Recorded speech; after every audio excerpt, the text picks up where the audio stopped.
بسم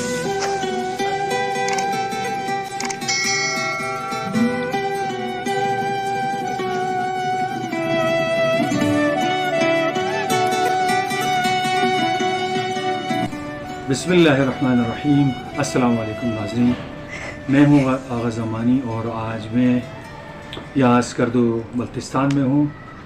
مرحوم قائد بلتستان علامہ شیخ غلام محمد کے فرزند ارجمند جناب محترم حاجی آغا کے ہاں۔ حاجی آغا گزشتہ کئی سالوں سے بوائز ڈگری کالج اسکردو میں تدریس کے فرائض انجام دے رہے ہیں۔ آج ہم ان سے ملاقات کرنے آئے، ان کے گھر پہ آئے ہیں۔ ہم نے سوچا کہ اپنے چینل کے ناظرین سے بھی ان کی ملاقات کروائی جائے۔ آج ہم ان سے ان کے خیالات جانیں گے۔ محترم حاجی آغا صاحب، بسم اللہ الرحمن الرحیم۔ سب سے پہلے تو میں آپ کا شکریہ ادا کرتا ہوں کہ آپ نے مجھ ناچیز سے کچھ خیالات جاننے کی کوشش کی ہے اور موقع دیا کہ ہمارے معاملات کے اوپر گفتگو ہو سکے۔ جیسا کہ آپ نے فرمایا، میرے والد صاحب کا نام آپ نے لیا ہے، وہ اتحاد بین المسلمین کے داعی تھے اور جس کے بارے میں مختلف لوگ جو ہیں مختلف خیالات کا اظہار کرتے ہیں۔ اور ایک ہمارے صحافی ہیں سید بہادر علی سالک صاحب، وہ اہل سنت والجماعت کے سے تعلق رکھتے ہیں۔ وہ فرماتے ہیں کہ 1988 کا واقعہ گلگت بلتستان کے حوالے سے، اس وقت گلگت بلتستان کا نام شمالی علاقہ جات پکارتے تھے لوگ، تو گلگت بلتستان شمالی علاقہ جات کی طرف ایک لشکر کشی ہوئی۔ جنرل ضیاء الحق کے دور میں یہ واقعہ ہوا تھا، اور جنرل ضیاء الحق جو ہے وہ ایک ڈکٹیٹر تھا، اور اس نے پاکستان کی اسلام کے نام پہ اس نے پاکستان کی بنیادیں ہلا دی، جس کا خمیازہ ہم ابھی تک بھگت رہے ہیں۔ تو اس نے اپنے نگرانی میں ایک قاسم شاہ صاحب تھے، وزیر امور کشمیر و شمال علاقہ جات میں، ان کی آشیرواد سے ایک باقاعدہ لشکر کشی ہوئی۔ اس دوران جو ہے یہاں پہ بہت سے واقعات رونما ہوئے ہیں۔ تو وہ بہادر علی سالک صاحب کہتے ہیں کہ شیخ صاحب نے اتحاد بین المسلمین کا وہ عملی مظاہرہ کیا کہ ہمیں لگا ہی نہیں کہ ہم کسی اہل تشیع کے اکثریت والے علاقے میں بیٹھے ہوئے ہیں۔ وہ رات کو اپنے نوجوانوں کو لے کے کہتے ہیں کہ جہاں جہاں اہل سنت اور اہل حدیث کی اکثریتی علاقے ہیں یا ان کے مساجد اور ان کے مراکز تھے، وہاں پہ رات کو باقاعدہ لڑکوں کو لے کے نگرانی کے لیے گشت کیا کرتے تھے۔ اچھا، یہاں پہ روندو میں ایک بندہ پکڑا گیا، پنجاب کا تھا، اس کو لوگ مارنے کے در پہ تھے۔ کہتے ہیں کہ والد صاحب خود یہاں سے تشریف لے گئے اور جا کے وہاں پہ انہوں نے لوگوں کو سمجھایا اور ان کو اسلام کے قرآن کی آیتیں سنا کے ان کو نارملائز کر کے اس بندے کو ان کے ہاتھوں سے چھڑا کے پنجاب واپس بھیج دیا۔ تو ایسے واقعات موجود ہیں، اور ہمارے علماء کرام کا بڑا کردار رہا ہے۔ اب بھی اتحاد بین المسلمین کے حوالے سے بڑی تگ و دو رہتی ہے، ہماری کوشش ہوتی ہے کہ ہم اس روایت کو برقرار رکھیں۔ تو میں یہی کہوں گا کہ گلگت بلتستان اور دنیا کے اندر اس وقت جو ہے وہ رواداری، مسالک کو ایک دوسرے کے معاملات کو جان کے سمجھ کے ایک دوسرے کے ساتھ امن و آہستگی کے ساتھ رہنے کی ضرورت ہے، کیونکہ مسلمانوں کے مخالف جو لوگ ہیں وہ جس طرح سے مسلمانیت کے خلاف، جس طرح سے مسلمانوں کی روایتوں کے خلاف، کلچر کے خلاف، ان کے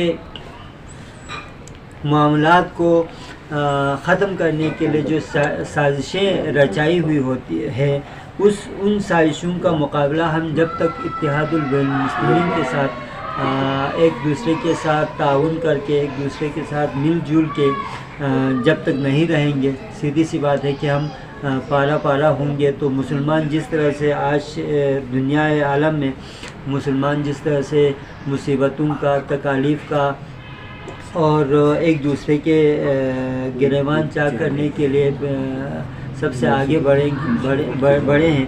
تو یہی وجہ ہے کہ ہم مسلمان جو ہیں بڑے تکالیف میں ہیں. دنیا کے اندر مسلمان اکثریت میں ہونے کے باوجود مسلمان ایک دوسرے کے مسلمان اتنی مشکلات میں ہیں جس کا ذکر جو ہے وہ یہاں ممکن نہیں ہے. جس طرح امام خمینی رحمۃ اللہ علیہ نے فرمایا کہ امریکہ شیطان بزرگ ہے، تو آج ہمیں اندازہ ہو رہا ہے کہ ان کے کہے ہوئے بات جو ہے وہ ثابت ہو رہے ہیں کہ وہ واقعی میں شیطان بزرگ ہے. وہ مسلمانوں کو آپس میں لڑانے کے لیے، مسلمانوں کو ریزہ کرنے کے لیے، مسلمانوں کو ایک دوسرے سے کے دشمن بنانے کے لیے وہ کس قسم کے سازشیں جو ہیں وہ رچاتے ہیں. اسی کا ایک سلسلہ ہے کہ جو میڈیا کا مغربی کلچر کا اور مغربی میڈیا کے زور پہ اسلام کے خلاف جو سازشیں وہ رچا رہے ہیں، وہ اگر ہم ان معاملات کو دیکھ کے، ان معاملات کو سمجھ کے اگر ان کا مقابلہ نہ کریں تو یقیناً میں سمجھتا ہوں کہ ہمارے دین کو، ہمارے مسلمانوں کو اس سے زیادہ نقصان پہنچ سکتا ہے. تو یہاں پہ بھی اللہ کے فضل و کرم سے کوشش ہمیشہ یہ رہتی ہے کہ جو ہمارے دیگر بھائی ہیں، جو ہمارے اقلیت میں جو برادری ہے، مسلمان ہیں، مکاتب فکر سے تعلق رکھنے والے ہیں، ان کی مساجد یہاں پہ موجود ہے. ان کے بالکل ان کے جو وہ تقاریب ہے، ان کے جو معاملات ہیں، اس میں کبھی بھی ہم اہل تشیع نے جو ہے وہ مداخلت نہیں کی اور وہ بڑی آزادی کے ساتھ یہاں زندگی گزارتے ہیں. اس کا ایک اور مثال میں آپ کو بتا دوں کہ یہ اہل سنت والجماعت کا یہاں پہ نیچے ایک جامع مسجد ہے. ہمارے امامیہ جامع مسجد کے بالکل سامنے جامع مسجد اہل سنت ہے. وہ جگہ پہلے کہتے ہیں کہ اس کے سامنے ایک سینما ہال کا وہ ایریا تھا. وہاں پہ والد صاحب نے، جنرل ضیاء نے جب کہا شیخ صاحب ہم آپ کی کیا خدمت کریں، تو والد صاحب نے کہا تم ہماری کوئی خدمت نہ کرے بلکہ اہل سنت برادری کے لیے یہاں مسجد بنانے کے لیے ان کے پاس کوئی چیز موجود نہیں ہے، پیسے نہیں ہے، رقم نہیں ہے، وہ مسجد نہیں بنا سکتا، لہٰذا تم ان کو پیسے دے دیں، وہ مسجد بنا کے دیں گے. تو یہاں پہ یہ جو رواداری ہے وہ یقیناً ابھی بھی موجود ہے. علامہ اقبال کا ایک شعر مجھے یاد آ رہا ہے جی کہ علامہ اقبال فرماتے ہیں کہ درد دل کے واسطے پیدا کیے انسان کو، ورنہ طاعت کے لیے کچھ کم نہ تھے قرب و بیان. تو یہ درد دل ہے مسلمانوں کے درمیان، لوگوں کے درمیان، انسان کے اندر ایک درد رکھا ہوا ہے.